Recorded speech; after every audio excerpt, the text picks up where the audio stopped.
उत्तराखंड के देहरादून में चल रहे राष्ट्रीय खेलों में फतेहाबाद के गांव बोस्ती की पूजा ने 1.84 मीटर ऊंची छलांग लगाकर राष्ट्रीय रिकॉर्ड कायम किया है।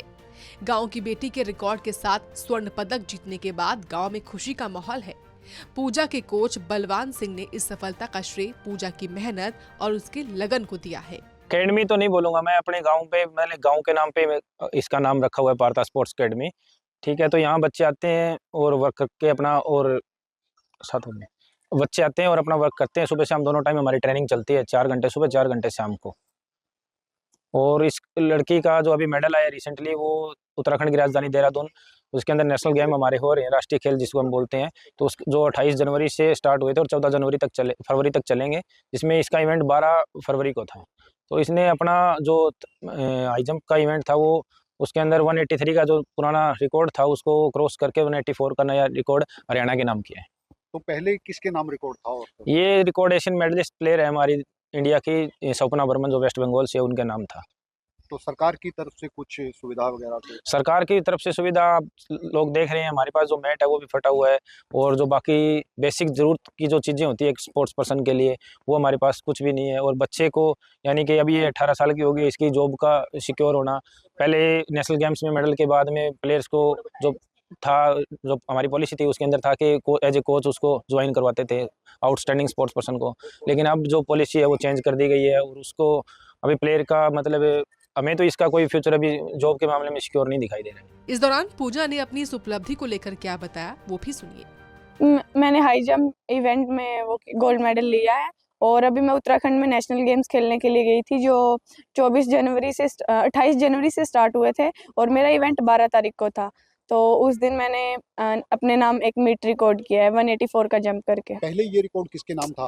पहले ये रिकॉर्ड स्वप्ना वर्मन, जो वेस्ट बंगाल की प्लेयर है, उनके नाम था। 183 का रिकॉर्ड था पहले। तो आपने क्या रिकॉर्ड बनाया? अभी 184 का रिकॉर्ड किया है सर। तो ये जो आप प्रैक्टिस करते हैं, कहाँ प्रैक्टिस करते हैं? मैं इसी गांव में प्रैक्टिस करती हूँ, और मैं कम से कम 8 घंटे डेली प्रैक्टिस करती हूँ। ग्राउंड को 8 घंटे कम से कम देती हूँ सर। तो श्रेय किसको देना चाहिए? मैं सबसे मेन अपने कोच को और अपने पेरेंट्स को। तो ये अभाव, सुविधाओं का अभाव नजर आ रहा है। ये आप जहाँ प्रैक्टिस करते हैं वो गड्ढा भी फटा हुआ हमने देखा है। तो क्या कहना चाहेंगी सरकार से, या आपको कोई प्रोत्साहन मिले या सुविधा? सर, सरकार का तो मेन यही होता है कि वो कैश प्राइज और कैश अवार्ड जो हमें मिलता है, स्कॉलरशिप वगैरह मिलती है, अगर टाइम पे हमें वो भी मिल जाए तो सर हमारी बहुत हेल्प हो जाती है उस चीज़ में। अभी मेरी 2 साल से स्कॉलरशिप, कैश प्राइज सब कुछ रुका हुआ है सर। तो अगर मेरे को वो भी मिले टाइम पे तो हाँ, मतलब और कुछ फैसिलिटी हम प्रोवाइड करवा सकते हैं अपने ग्राउंड पे। तो यही सर, यही अपील है कि मेरा कैश प्राइज जो रहता है वो अगर जल्दी से मिल जाए तो। वहीं पूजा के पिता हंसराज ने सरकार से बेटी के लिए सहयोग की अपील की है। बहुत अच्छा फील हो रहा है जी। तो आप इसको किस तरह से सपोर्ट करते हैं? जी, मैं चिनाई का काम करता हूँ, राजमिस्त्री हूँ जी। जो भी कमा के लाता हूँ लगभग इसी पे लग जाता है जी, और कोई ज़्यादा फैसिलिटी मैं दे नहीं पा रहा हूँ। कितनी खुशी हो रही है बच्ची ने आज? बहुत ज़्यादा खुशी हो रही है जी। बहुत अच्छा। सरकार से क्या कहना चाहते हैं?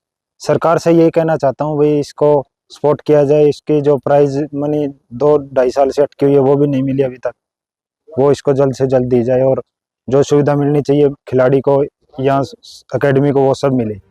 बता दें, फतेहाबाद के गांव बोस्ती की रहने वाली पूजा पारता ने कभी सुविधाओं के अभाव के चलते इसका असर अपने खेल पर आने नहीं दिया।